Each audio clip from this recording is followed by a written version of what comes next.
I'm Atul Holkar, founder and chief career designer of Art of Working. I'm also the member of DLC's Happiness Committee Delhi chapter. I'm going to talk to you about designing and redesigning of work to bring happiness at workplace, to bring the optimization of your human force, which can give you higher productivity. Today, we are going to talk about certain organizations which did not bother about that part or did not actually encourage the lower level staff to optimize the business. Look at the sign of Kodak.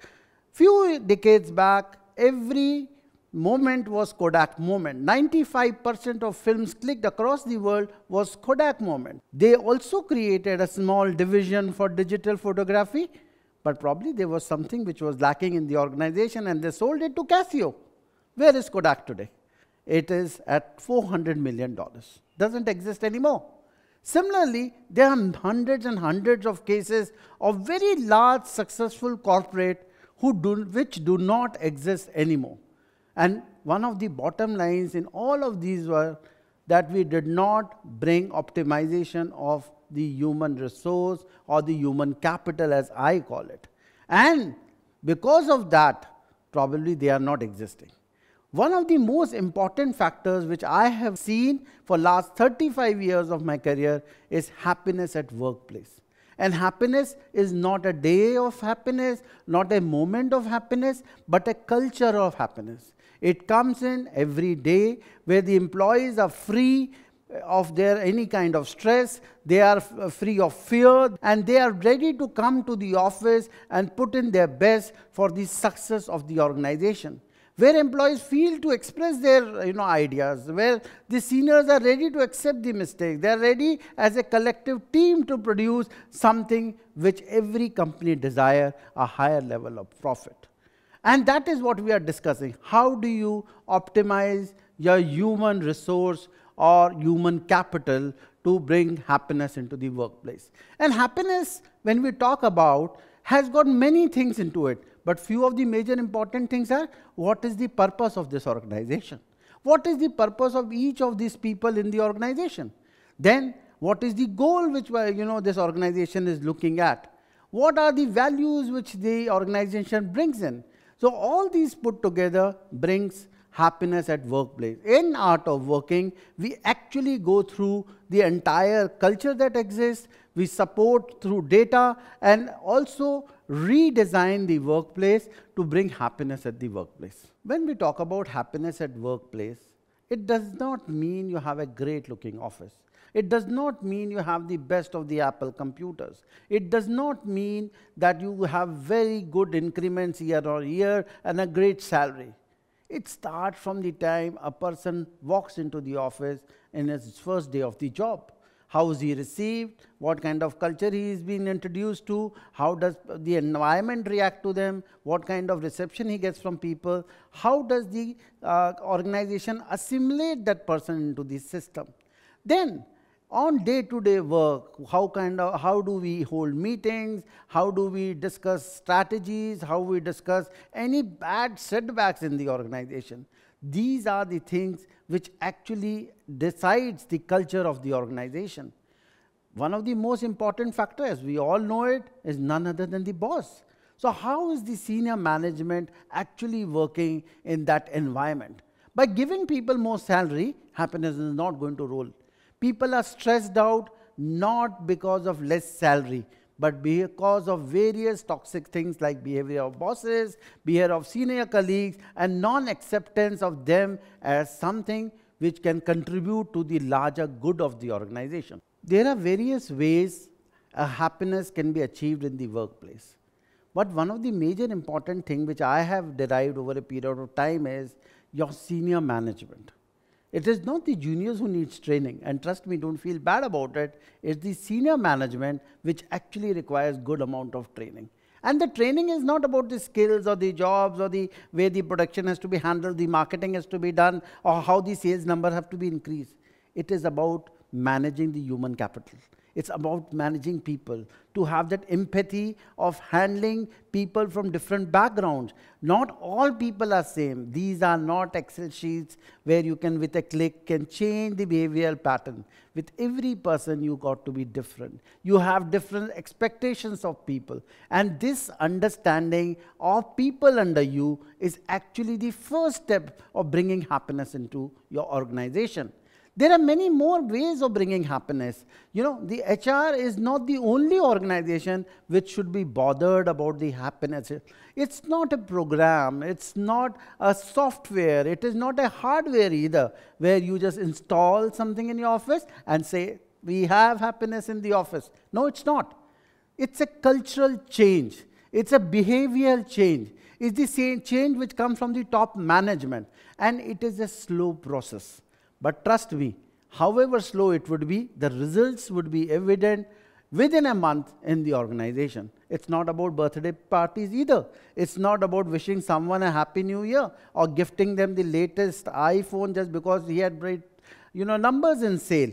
It's about more things which does not cost except your time and little bit of feelings. Let's take an example which we recently saw and read in newspapers. This is about a boss who decided to come onto a Zoom meeting to fire the employees. Was there a better way of doing that? We all get into cost cutting. We at times are forced to lay off manpower even if we don't want to. But this was the extreme level of calling people on a Zoom meeting and giving them, probably most of them were expecting something like that, but they never expected a confrontationist kind of an approach, bluntly put it, without even bothered about people and their families at home. And mind you, these people were sitting at home because it was lockdown period and it was Corona out there. Similarly, every day an organization goes through multiple such things, very heated arguments in a meeting, appraisal, discussion, simple cup of tea arguments, and the toxic environment. This actually happens at senior and mid-level people. It's not actually the juniors who create all this, but the fact of the matter is it starts from where the power lies. And coming to the power, are we using or misusing that power? Do you think people in this current environment would like to work under the fear? Or would they like to work under some kind of sword hanging over their head all the time, that fear of losing jobs? Trust me, it doesn't work. Not beyond a time. You can bring in fears once in a while of a collective responsibility failure, but you can't, actually scare an employee of his losing a job. That's a sure shot, thing which actually brings in fear collectively. Because once you tell a guy that he will be fired because of his whatever work or lack of work, the news spreads. And who leaves the organization? It's not that guy. It's the best performing guy who's the first guy who gets a job outside. So trust me, this fear doesn't work anymore. And fear for increment, fear for promotion, fear for losing jobs has lost that sheen. I seriously believe we cannot have a fear factor in our office. Imagine an office where there's general happiness, people can exchange ideas, guys can walk into your office and discuss certain important things. They can also walk into the office when they find, there's some trouble out there and timely take corrective measures. Or if we bring in fear, then everyone will try to hide the bad news. And then at times you will realize it's too little even left to do any kind of recovery after that. Let's discuss another major aspect of our corporate. Yes, there is a rat race in the corporate, but do you want that rat race in your office? And if you have a rat race, then it doesn't make you anything bigger than a bigger rat. What you can do is, also in consultation with the Human Resources Office and you as the department head, handle that rat race. There are people, and it's good to have competition in people. But fact is competition generating some kind of toxicity which leads to unhappiness, which also brings the productivity down, and it also forces at times people to just leave the company. So competition is important, but not the rat race. You can all work out some way of consultation between HR, team, and you as a department head, and find a way where good, healthy competition is generated, but avoid the toxicity of a rat race. But then another thing which I have always seen is, in that rat race which is happening and it's been encouraged by department head or the boss, the fact is there's also toxicity of letting people down. You know, publicly rebuking, shouting, throwing papers out. You may feel empowered or angry or upset for a moment or two, but the fear lingers much beyond this. This is another area which seriously needs to be looked into. And again, as I said earlier, it's part of that office culture, behavioral patterns that needs to be relooked and revised. And that's what we do in Art of Working. In Art of Working, we have over a period of time developed a program for very large corporates, where we bring it's a flagship program, and it's called Happiness at Work. What do? We interact with the corporate top leadership. We do a complete end-to-end audit of the workplace and people. After that, we look into the certain levels, and we have certain parameters to judge as to where does a particular corporate stand. After understanding and sharing that report with the corporate, we develop a very, very personalized program for each of the top member team and a collective program for junior and middle level people. We also customize our solution based on your industry, because every industry's requirement optimizing human capital is very, very different. And once we both, that is the Art of Working and the corporate, have agreed on a required parameter, then we take it for months and keep changing that culture. We also work very, very closely with top leadership to see that change. We are not expecting profound changes in few months. What we are expecting is very incremental changes, but very visible ones. We keep interviewing people, both at junior as well as senior level, and finding the effects of program that it's not an overnight journey. It's a journey which will take time. It will take time because people do not change overnight. And once it takes time, it gets embedded into the culture of that organization. Let me give you an example of two great organizations. One a reasonably large and one a startup with just 4 or 5 years of existence. And I was pretty intrigued by the way these were in stark contrast. I'm not talking about revenue, I'm not talking about profit, but the happiness level of people. The large organization which I was looking at was very big. It was a multinational company headed by a very strong boss, and this strong boss was obviously exerting that kind of strength mentally and psychologically in the top leadership, and it used to flow down to the lowest possible affected employee in the company. That particular organization had repeatedly or regularly had a decline in profit year on year, and the company was concerned. Though a lot of people also talked about competition increasing, the problems in economics, problem in price rise, and various other things.